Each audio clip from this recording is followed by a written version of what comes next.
Hello my dear friends and my viewer, welcome in my YouTube channel English Mentor VK sir. My dear friend, जैसा कि हम जानते हैं कि हम इन दिनों डिस्कस कर रहे हैं बेसिक इंग्लिश ग्रामर और दूसरा एक सेशन हमारा साथ में चल रहा है शेक्सपियर का खूबसूरत play the merchant of Venice. दोस्तों, जिन लोगों को बेसिक इंग्लिश ग्रामर भी नहीं आती है वो लोग भी हमारी इस फैमिली का हिस्सा बन सकते हैं। साथ ही साथ जो लोग किसी भी एग्ज़ाम की तैयारी करते हैं जैसे TGT, PGT, bank, SSC, defence या अदर एग्ज़ाम की कोई भी एग्ज़ाम की तैयारी करते हैं, वो लोग भी इस फैमिली का हिस्सा बनकर अपने उज्जवल भविष्य को और भी आसान बना सकते हैं। इसी के साथ हम आज की क्लास की शुरुआत करते हैं। जैसा कि दोस्तों हमने थंबनेल देखा होगा, आज हम डिस्कस करने वाले हैं प्रेजेंट परफेक्ट टेंस की। तो प्रेजेंट परफेक्ट टेंस होता क्या है दोस्तों? हम जब प्रेजेंट परफेक्ट टेंस की बात करते हैं तो सबसे पहले बात आती है कि इसकी पहचान क्या होती है, हम इसको कैसे पहचानेंगे कि ये प्रेजेंट परफेक्ट टेंस है। तो अगर हम इसकी पहचान की बात करें तो इस टेंस के द्वारा वर्तमान समय में किसी कार्य अथवा घटना न के कंप्लीट होने का भाव प्रकट होता है एवं ऐसे हिंदी वाक्यों के अंत में चुका है, चुकी है, चुके हैं इत्यादि शब्द हमको देखने को मिलते हैं, जैसे कि हमारे सामने इसकी पहचान आपको दिख रही होगी। दोस्तों, इसके बनाने के कुछ रूल्स भी होते हैं, यानी इसके नियम भी होते हैं। अगर हम बात रूल्स की करें तो इस टेंस में सिंगुलर सब्जेक्ट के साथ हैज एवं प्लुरल सब्जेक्ट के साथ हैव तथा वर्ब की थर्ड फॉर्म का प्रयोग करते हैं। सब्जेक्ट का मतलब है कि नंबर में सिंगुलर नंबर में होना चाहिए और पर्सन में थर्ड पर्सन का नाउन प्रोनाउन होना चाहिए। और प्लुरल की बात करते हैं तो नंबर में प्लुरल नंबर में सब्जेक्ट होना चाहिए। और अगर हम बात पर्सन में करें तो वो फर्स्ट पर्सन एवं सेकंड पर्सन का प्रोनाउन होना जरूरी होता है। जैसा कि हम फर्स्ट क्लास जब आपको बताए हैं प्रेजेंट इंडेफिनिट के, जो लोग सही से देखे होंगे, उसमें हम नंबर्स और पर्सन पर बहुत डिटेल में बात किए हैं। जो लोग नहीं देखे हैं तो प्लीज़ आप लोग जाकर के देख सकते हैं। अब बात करते हैं इसके टेंस बनाने के कुछ बेसिक स्ट्रक्चर भी होते हैं, जैसे कि जो हम एक तरह से फार्मूला या सूत्र जिनको बोलते हैं। जैसा कि हमको देखने को मिलेगा कि टेंस हमेशा हम तीन प्रकार से बनाते हैं, या तो वो टेंस अफर्मेटिव होगा, या तो टेंस वो नेगेटिव होगा, या फिर टेंस इंट्रोगेटिव होगा। अब इंट्रोगेटिव में हमको वो एच वर्ड टाइप भी इंट्रोगेटिव हो सकता है, जिसको हम आगे डिटेल में बात करेंगे। तो अफर्मेटिव सेंटेंस का हम अगर स्ट्रक्चर की बात करें तो इसका स्ट्रक्चर होता है सब्जेक्ट, फिर उसकी आती है हेल्पिंग वर्ब, हैज हैव। ये हैज हैव जो है इस सब्जेक्ट के अकॉर्डिंग आती है कि सब्जेक्ट हमको बताता है कि उसको क्या चाहिए, हैज की ज़रूरत है या हैव की ज़रूरत है। और प्लस उसकी वर्ब की थर्ड फॉर्म। यहाँ वर्ब की थर्ड फॉर्म का मतलब है जो उसकी मुख्य क्रिया होगी, उसकी जो मेन वर्ब होगी, उसकी हम थर्ड फॉर्म का प्रयोग करते हैं। और उसके बाद हम उसका जो ऑब्जेक्ट होता है या शेष जो भी बचता है उसका हम प्रयोग करते हैं। तो जैसे हम स्ट्रक्चर सामने देख रहे हैं, subject plus has have plus verb की थर्ड फॉर्म प्लस ऑब्जेक्ट। जब बात हम इसकी नेगेटिव टेंस की करते हैं तो इसके नेगेटिव सेंटेंस बनाने का बेसिक स्ट्रक्चर ये होता है कि subject plus has oblique have में से हम किसी एक का प्रयोग करते हैं जो सब्जेक्ट को ज़रूरत होती है, और हम फिर उसके बाद नॉट का प्रयोग करते हैं और मेन वर्ब की थर्ड फॉर्म का प्रयोग करके उसका ऑब्जेक्ट को लिख देते हैं। इसके बनाने के दो तरीके होते हैं। एक होता है जैसे हम आज के डेट में इंग्लिश स्पीकिंग में या स्पोकन इंग्लिश में हम बोलते हैं, जैसा कि सब्जेक्ट प्लस, जैसे कि सब्जेक्ट अगर हम नॉट को एब्रीवेटेड फॉर्म में लिखते हैं, एब्रीवेटेड फॉर्म का मतलब होता है संकुचित रूप में, तो हम हैज के साथ नॉट का प्रयोग करते हैं, जिसके लिए हम ये हैजेंट लिखते हैं, यानी हैज में ही नॉट इन्वॉल्व होता है। इसी तरह हैवेंट, हैव में ही नॉट इन्वॉल्व होता है। और फिर उसकी मेन वर्ब को थर्ड फॉर्म लिख करके उसका ऑब्जेक्ट लिख देते हैं। अब अगर हम बात करें इंट्रोगेटिव सेंटेंस बनाने का जो बेसिक स्ट्रक्चर होता है, तो इंट्रोगेटिव सेंटेंस में हम इसकी हेल्पिंग वर्ब को सब्जेक्ट से पहले यानी इन्वर्टेड फॉर्म में रखते हैं।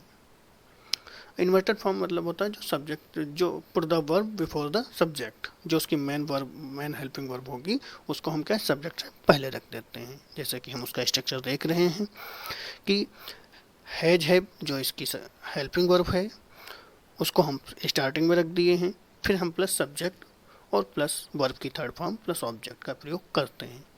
अब जब बात आती है WH वर्ड की, तो WH वर्ड में हम क्या करते हैं, WH वर्ड को पहले लिख देते हैं। जिन लोगों को WH वर्ड नहीं आता है, जैसे कि who, why, where, how, what, which, जो ये शब्द होते हैं ये हमारे WH वर्ड होते हैं, तो हम इनको हेल्पिंग वर्ब से भी पहले रखते हैं।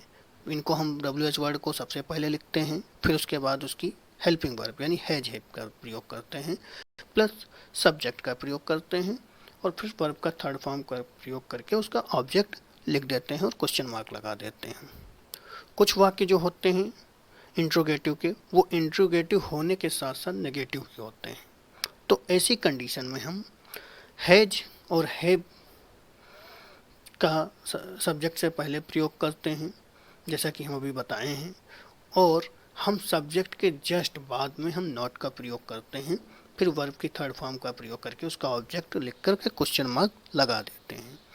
या फिर अगर हम इसको एब्रीवेटेड फॉर्म में लिखना चाहें तो हम इसको हैजेंट या हैवेंट करके लिख के उसका सब्जेक्ट लिख देते हैं। फिर क्योंकि जब हम हैज और हैव में हमारा ऑलरेडी नॉट इन्वॉल्व होता है तो हम उसको अलग से लिखने की हमको ज़रूरत नहीं होती है। तो इसलिए हैवेंट और hasn't plus subject plus verb की third form plus object question mark. Hasn't और हैवेंट में हम किसी एक का प्रयोग करते हैं, फिर हम सब्जेक्ट प्लस वर्ब की थर्ड फॉर्म और प्लस ऑब्जेक्ट लगा करके क्वेश्चन मार्क लगा देते हैं। इस टेंस को हम एग्जाम्पल के माध्यम से और बेटर तरीके से समझने का प्रयास करते हैं। पहले हम बात अफर्मेटिव सेंटेंस की करेंगे, उसका एग्जाम्पल भी देखेंगे। जैसे कि हम इसका स्ट्रक्चर पीछे देख लिए हैं, इसमें जैसा कि हम देखे हैं सब्जेक्ट प्लस हैज है जो उसकी हेल्पिंग वर्ब है और प्लस वर्ब की थर्ड फॉर्म का प्रयोग करके उसका ऑब्जेक्ट लिखते हैं। यह इजी दोस्तों इसका मतलब होता है कि एग्जाम्पल, फॉर एग्जाम्पल, क्योंकि जो ये लैटिन वर्ड है जिसका मतलब होता था फॉर एग्जाम्पली ग्रेसिया, लैटिन वर्ड में इसका मतलब होता था फॉर एग्जाम्पल ग्रेशिया। और इसी तरह एक इसका मिला जुला रूप आपको देखने को कहीं कहीं मिलेगा, हालांकि इसमें तो नहीं मिलेगा। ईजी की जगह पर आई होगा, तो इसका मतलब होता है दैट इज, यानी जब हम कोई चीज़ कहते हैं जैसा कि, ऐसा कि, तो ये वर्ड जब हमारे हिंदी वाक्यों में आते हैं तो उनके लिए हम क्या करते हैं दैट इज का प्रयोग करते हैं, जो कि ये एब्रीवेटेड फॉर्म होती है लैटिन भाषा की, जिसका मतलब होता था इट ईस्ट। तो हालांकि ये आपका थोड़ा सा एडवांस इंग्लिश ग्रामर का है, हम इसमें बेसिक इंग्लिश ग्रामर पढ़ा रहे हैं, लेकिन ईजी यहाँ पर आप इतना समझिए कि ईजी का मतलब होता है एग्जाम्पल, फॉर एग्जाम्पल। तो पहला हमारा वाक्य है सभी छात्र इस परीक्षा में शामिल हो चुके हैं। सभी छात्र इस परीक्षा में शामिल हो चुके हैं। तो जैसा कि हम पीछे डेफिनेशन देखे हैं, चुके हैं, चुका है, चुकी है, ये इत्यादि शब्द तो हमको इसमें देखने को मिलेंगे। तो इससे हमको पता चलता है कि ये टेंस प्रेजेंट परफेक्ट टेंस का वाक्य है। अब इसको बनाते कैसे हैं, तो इसमें सबसे पहले हम देखते हैं इसमें हमारा सब्जेक्ट क्या है। तो सब्जेक्ट क्या है, सभी छात्र, ये हमारा क्या है सब्जेक्ट है। तो हो गया ऑल स्टूडेंट्स हैव, क्योंकि स्टूडेंट्स जो है हमारा प्लूरल नंबर में है तो इसलिए उसके साथ हम हैव का प्रयोग किए हैं। और अपीयर की हम थर्ड फॉर्म के लिए ईडी लगा दिए, तो ये क्या हो गया, अपीयर्ड। ये हो गई उसकी मुख्य क्रिया, जिसको हम मेन वर्ब कहते हैं। इन दिस एग्जाम, ये उसका जो शेष भाग बचता है टेंस का वो है। तो all students have appeared in this exam, सभी छात्र इस परीक्षा में शामिल हो चुके हैं। यहाँ तक समझ में आ गया होगा। दूसरा हमारा वाक्य है सभी लोग एकजुट हो चुके हैं, यानी all people have been united, सभी लोग एकजुट हो चुके हैं। तो सभी लोग क्या हो गया, ऑल पीपल हो गया, ये हमारा क्या सब्जेक्ट हो गया है। और पीपल क्योंकि कई लोगों से मिलकर बनता है, तो ये हुआ प्लूरल नंबर। तो इसके साथ हम क्या करेंगे, हैव का प्रयोग करेंगे। और जो यूनाइटेड आया है, क्योंकि यूनिट में हम ईडी लगा दिए तो यूनाइटेड हो गया, ये इसकी थर्ड फॉर्म यानी मुख्य क्रिया हो गई। तो all people have been united. Mohan police के सामने समर्पण कर चुका है, Mohan has surrendered before the police. तो इसमें जो मोहन है ये हमारा क्या है, सब्जेक्ट है, और हैज उसकी क्या है, हेल्पिंग वर्ब है। सरेंडर्ड ये उसकी क्या है, मेन वर्ब है। बिफोर द पुलिस यानी मोहन पुलिस के सामने समर्पण कर चुका है। तो हम समझ गए होंगे कि सब्जेक्ट के अकॉर्डिंग उसकी हेल्पिंग वर्ब आती है और हम मेन वर्ब की थर्ड फॉर्म का प्रयोग करते हैं।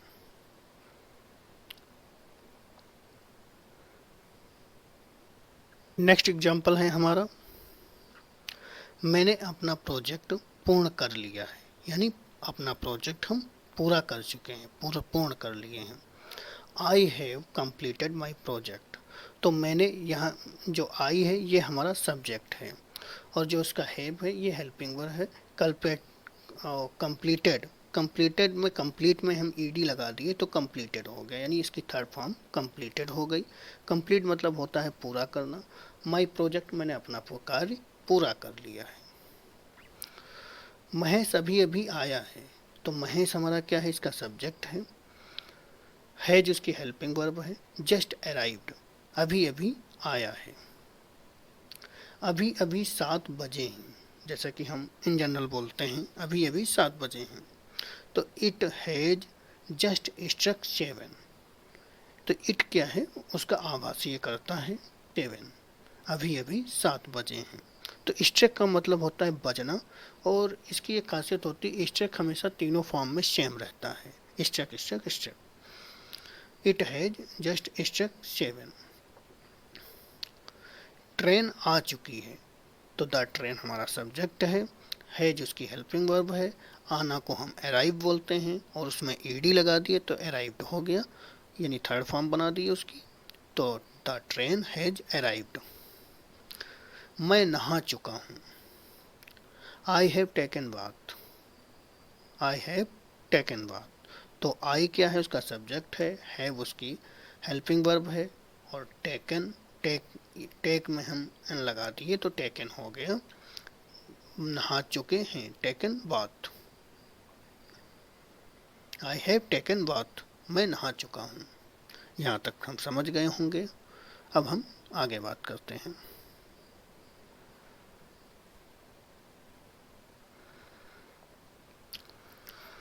आगे हम देखते हैं नेगेटिव सेंटेंस। नेगेटिव सेंटेंस का स्ट्रक्चर हम पीछे देख चुके हैं पहले से। यहाँ पर भी हम देख रहे हैं कि सब्जेक्ट, फिर उसके साथ हैज हैव में किसी एक का प्रयोग करेंगे, प्लस नॉट का प्रयोग करेंगे, प्लस वर्ब की थर्ड फॉर्म का प्रयोग करके ऑब्जेक्ट लिखते हैं। या इसको एक तरीके से हम इस तरह से भी बना सकते हैं कि सब्जेक्ट प्लस उसके एब्रीवेटेड फॉर्म, यानी नॉट को जो हम सब हेल्पिंग वर्ब के बाद रखते थे उसके हेल्पिंग वर्ब के साथ ही लगा लेते हैं, जैसे हैजेंट, हैवेंट। ये क्या है, इसमें नॉट ऑलरेडी इंगेज है। तो subject plus has not, have not, या हैवेंट, या हैजेंट, प्लस वर्ब की थर्ड फॉर्म प्लस ऑब्जेक्ट। तो ये यहाँ तक तो हम समझ गए होंगे। अब इसके एग्जाम्पल की बात करते हैं। सभी छात्र इस परीक्षा में शामिल नहीं हुए हैं, यानी ऑल स्टूडेंट्स। तो ये क्या हुआ, ये हमारा सब्जेक्ट हो गया। हैव नॉट या हैवेंट किसी एक का प्रयोग कर सकते हैं। Haven't appeared in this exam, यानी सभी छात्र इस परीक्षा में शामिल नहीं हुए हैं। अपीयर्ड उसकी क्या हो गई, मुख्य क्रिया हो गई, जिसको हम थर्ड फॉर्म में लिखे हैं। इन दिस एग्जाम यानी सभी छात्र इस परीक्षा में शामिल हो चुके हैं। ऑल स्टूडेंट्स हैव या haven't appeared in this exam. वह आपके साथ अच्छा व्यवहार नहीं किया है। ही हैज नॉट या हैजेंट बिहेव्ड वेल विद यू। तो बिहेव मतलब होता है व्यवहार, मतलब अच्छा व्यवहार करना। वेल मतलब अच्छा हो गया। ही हैज नॉट या हैजेंट बिहेव्ड वेल विद यू, तो ही हमारा सब्जेक्ट हो गया, हैज उसकी हेल्पिंग वर्ब हो गई। हम उसके साथ हैजेंट कर सकते हैं या हैज नॉट कर सकते हैं। और बिहेव्ड, बिहेव में हम ईडी लगाने से ये बिहेव्ड हो गया, यानी थर्ड फॉर्म हो गई।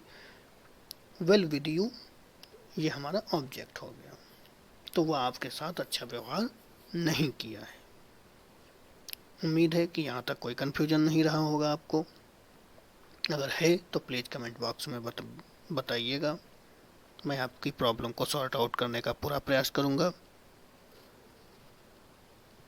नेक्स्ट एग्जाम्पल देखते हैं। राहुल आपके बुलाने पर भी नहीं आया। राहुल हैजेंट कम बिसाइड योर कॉलिंग, यानी राहुल तुम्हारे बुलाने पर भी नहीं आया। तो राहुल यहाँ पर हम देखते हैं कि सब्जेक्ट है। हैजेंट या हैज नॉट किसी एक का भी प्रयोग कर सकते हैं। कम, तो जब कम केम कम होता है, ये इसकी जो फॉर्म की बात करें कम की, तो कम केम कम ही होता है। तो ये थर्ड फॉर्म है यहाँ पर, ये ना समझिएगा कि ये फर्स्ट फॉर्म है। बिसाइड, बिसाइड एक होता है बिसाइड, एक होता है बिसाइड्स, जिसमें ई एस लगा होता है। तो उसका मतलब होता है बिसाइड्स का मतलब होता है अतिरिक्त, और बिसाइड का मतलब होता है के बावजूद, यानी आपके बुलाने के बावजूद वो नहीं आया। तो योर कॉलिंग तुम्हारे बुलाने के, या फिर हम इसको एलोबरेटेड फॉर्म यानी विस्तृत रूप में भी हम लिख सकते हैं। Rahul has not come even when you called him. हम इसको इस तरह से भी बना सकते हैं कि राहुल हमारा सब्जेक्ट हो गया, हैज नॉट उसकी, हैज हो गई उसकी हेल्पिंग वर्ब, कम उसकी मेन वर्ब हो गई जो थर्ड फॉर्म में है, व्हेन यू कॉल्ड हिम। इस तरह से स्ट्रक्चर हम आपको जब सिंथेसिस या जब हम कंजंक्शन पढ़ाएंगे तब हम वहाँ पर बताएंगे। वह तुम्हारे साथ नहीं आया है। He hasn't come with you, he hasn't come with you. तो ही हमारा क्या है, सब्जेक्ट है। हैज नॉट हमारी क्या है, उसकी, हैज हमारी उसकी क्या है, हेल्पिंग वर्ब है। हम अभी बताए हैं कम, कम केम कम, ये इसके तीन रूप होते हैं जो कि ये थर्ड फॉर्म में यूज की गई है यहाँ पर। विद यू, आपके साथ वो नहीं आया है। उसने नहीं खाया है। ही हैजेंट ईटन, वह नहीं खाया है। ही हैजेंट ईटन, ईट में हम ई एन लगा दिया तो ईटन हो गया, ही हमारा सब्जेक्ट हो गया। उसने आपको आमंत्रित नहीं किया है। तो उसने यानी ही हो गया हमारा सब्जेक्ट, हैज हो गई हेल्पिंग वर्ब। इनवाइटेड, इनवाइट में हम ईडी लगा देने से ये थर्ड फॉर्म हो गई, इनवाइटेड यू। उसने आपको आमंत्रित नहीं किया, जहाँ पर यू हमारा ऑब्जेक्ट है। यहाँ तक हम समझ गए होंगे। आगे चलते हैं।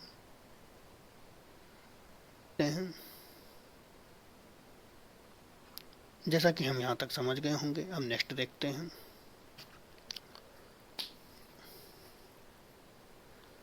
नेक्स्ट हमारा है इंट्रोगेटिव सेंटेंस। तो इसका स्ट्रक्चर हम हालांकि पीछे देख चुके हैं, यहाँ पर भी देख लेते हैं। हम इंट्रोगेटिव बनाते वक्त हम उसकी हेल्पिंग वर्ब को सब्जेक्ट से पहले रखते हैं, यानी इन्वर्टेड फॉर्म में रखते हैं। इन्वर्टेड का मतलब होता है put the verb before the subject. Has have को हम सब्जेक्ट के अकॉर्डिंग लिख करके किसी एक का, हैज हैव सब्जेक्ट के अकॉर्डिंग किसी एक को लिख करके सब्जेक्ट लिखते हैं, प्लस वर्ब की थर्ड फॉर्म लिखते हैं, प्लस ऑब्जेक्ट और क्वेश्चन मार्क हमको देखने को मिलता है। और दूसरा इसी का स्ट्रक्चर होता है WH वर्ड, जिसका हम अभी पीछे बताए हैं कि how, what, which, who, why, where, ये सब हमारे क्या होते हैं, WH वर्ड होते हैं। तो हम जो इस तरह के कोई शब्द आते हैं तो हम सबसे पहले लिखते हैं, यानी WH वर्ड सबसे पहले लिखते हैं, और प्लस हम उसकी हेल्पिंग वर्ब लिखते हैं जो सब्जेक्ट की होती है। फिर उसका हम सब्जेक्ट लिखते हैं, फिर वर्ब की हम थर्ड फॉर्म का प्रयोग करते हैं और ऑब्जेक्ट लिख के क्वेश्चन मार्क, हमको ये देखने को मिलता है। अगर हम इसके एग्जाम्पल की बात करें तो हमारा एग्जाम्पल है, क्या सभी विद्यार्थी इस परीक्षा में शामिल हुए हैं। Have all students appeared in this exam.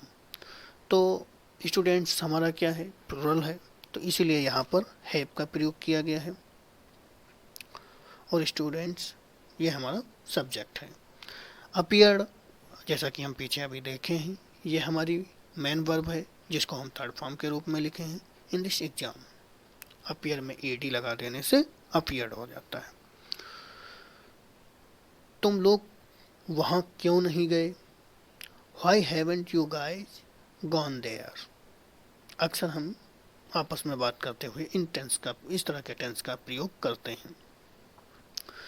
तो WH वर्ड यही है, व्हाई हमारा क्या है, WH वर्ड है, तो हम नीचे वाला स्ट्रक्चर फॉलो करेंगे। जैसे व्हाई क्या है, WH वर्ड हम सबसे पहले लिखे, हैवेंट लिखे, और यू हमारा क्या है, इसका सब्जेक्ट है, तो यू के हिसाब से हमारा हैव आता है, और गाइज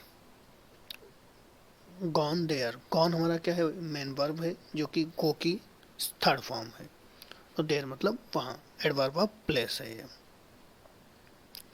तो हम समझ गए होंगे, तुम लोग वहाँ क्यों नहीं गए, why haven't you guys gone there. यहाँ तक कोई दिक्कत, आगे देखते हैं। दोस्तों, जैसा कि हम अभी जस्ट पीछे जो एग्जांपल देखे हैं उसमें हमको हैवेंट करके देखने को मिलता है, तो यानी नॉट का जो विशेष स्थिति होती है इंट्रोगेटिव में, वो होती है सामान्य तौर पर इंट्रोगेटिव सेंटेंस में नॉट सब्जेक्ट के ठीक बाद आता है, यानी सब्जेक्ट के बाद लिखते हैं, जबकि आपको हमको हैवेंट के साथ आपको देखने को मिला था। दोस्तों, नॉट जो होता है, जैसे कि कोई भी वाक्य नेगेटिव है तो उसमें जो नॉट आता है इंट्रोगेटिव में, उसकी पोजीशन महत्वपूर्ण हो जाती है। जैसे कि सामान्य तौर पर हम इंट्रोगेटिव सेंटेंस में नॉट सब्जेक्ट के ठीक बाद लिखते हैं यदि एब्रीवेटेड फॉर्म यानी हैजेंट या हैवेंट नहीं लिखा गया हो, तो यदि उसकी एब्रीवेटेड यानी संकुचित फॉर्म का प्रयोग ना किया गया हो तो हम जनरली नॉट सब्जेक्ट के बाद लगाते हैं।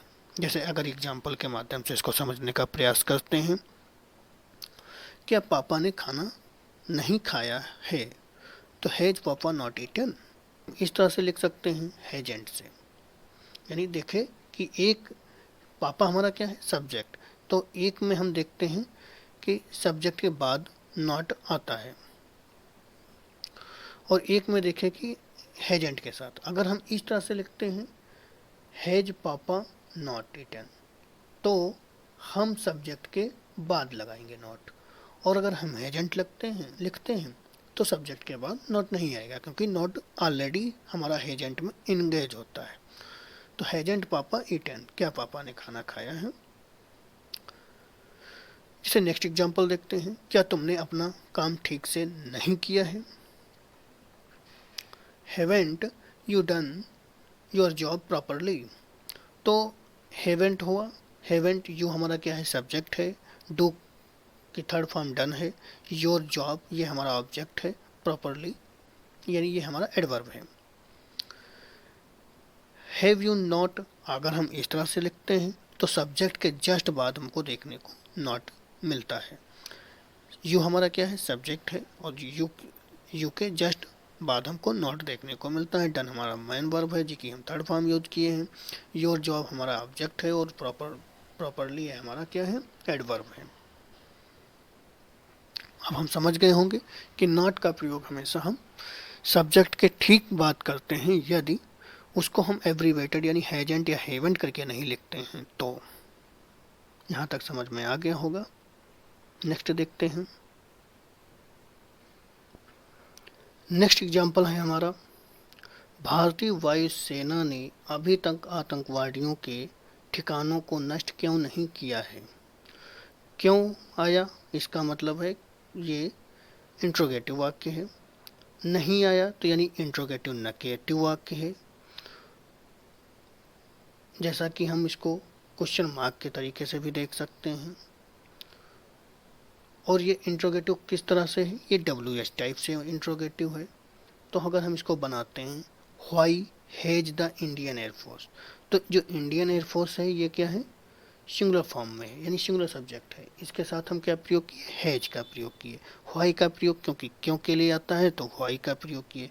तो why has the Indian air force not, अगर हम चाहते तो हैजेंट यहीं पर कर देते।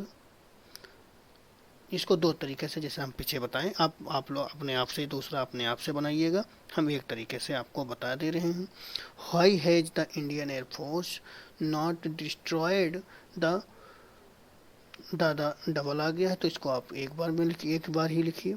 Destroyed the terrorist hideout yet, यानी हेडियोट मतलब होता है ठिकाने, यानी भारतीय वायुसेना ने अभी आतंकवादियों के ठिकाने को नष्ट क्यों नहीं किया। Why has the Indian air force not destroyed the terrorist hideout yet. दूसरा एग्जाम्पल है हमारा, तो इसमें हम समझ गए होंगे कि फर्स्ट में हम समझ गए होंगे कि कौन सा सब्जेक्ट है। सब्जेक्ट हमारा इंडियन एयरफोर्स है और हैज हमारी उसकी हेल्पिंग वर्ब है। डिस्ट्रॉयड जो है ये हमारी मेन वर्ब है। डिस्ट्रॉय को हम ईडी लगाने पर हमारी ये थर्ड फॉर्म हो जाती है, तो डिस्ट्रॉयड हो गया। और जो टेररिस्ट है ये हमारा ऑब्जेक्ट है। अगर हम दूसरे एग्जाम्पल की बात करें, भारत में इस घटना पर सभी विपक्षी नेताओं की एक आपातकालीन बैठक क्यों नहीं बुलाई गई है। क्यों नहीं, यानी ये इंट्रोगेटिव WH वर्ड नेगेटिव वाक्य है। तो क्यों के लिए हम व्हाई का प्रयोग किए। Why has an emergency meeting of all opposition leader, तो जो ये ऑल अपोजिशन लीडर है ये हमारा सब्जेक्ट है।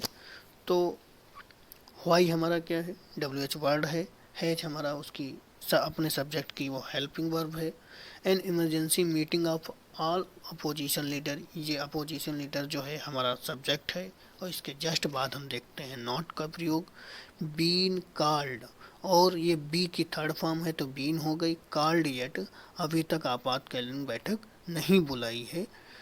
On this incident in India, यानी भारत में इस घटना पर सभी विपक्षी नेताओं की एक आपातकालीन बैठक क्यों नहीं बुलाई है।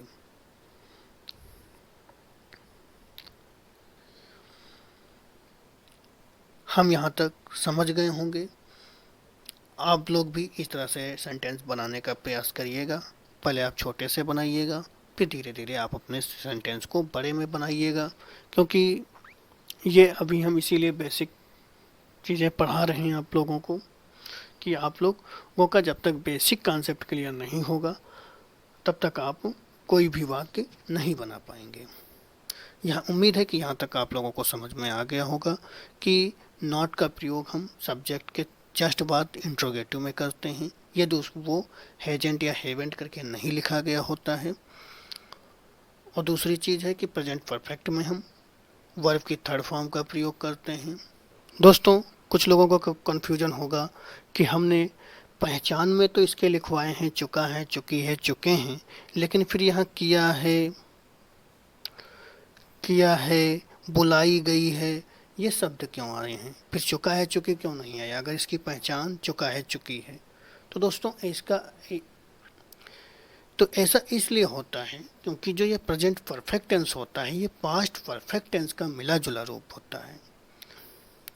दूसरी चीज़ ये होती है कि जिस कार्य की हम बात कर रहे होते हैं वो कार्य हमारा पहले ही कंप्लीट हो चुका होता है, यानी वो पास्ट में जा चुका होता है उसका कंप्लीट होना, लेकिन उसका असर अभी भी दिखता होता है, यानी लेकिन उस कार्य का प्रभाव वर्तमान समय में भी महसूस कर रहा होगा।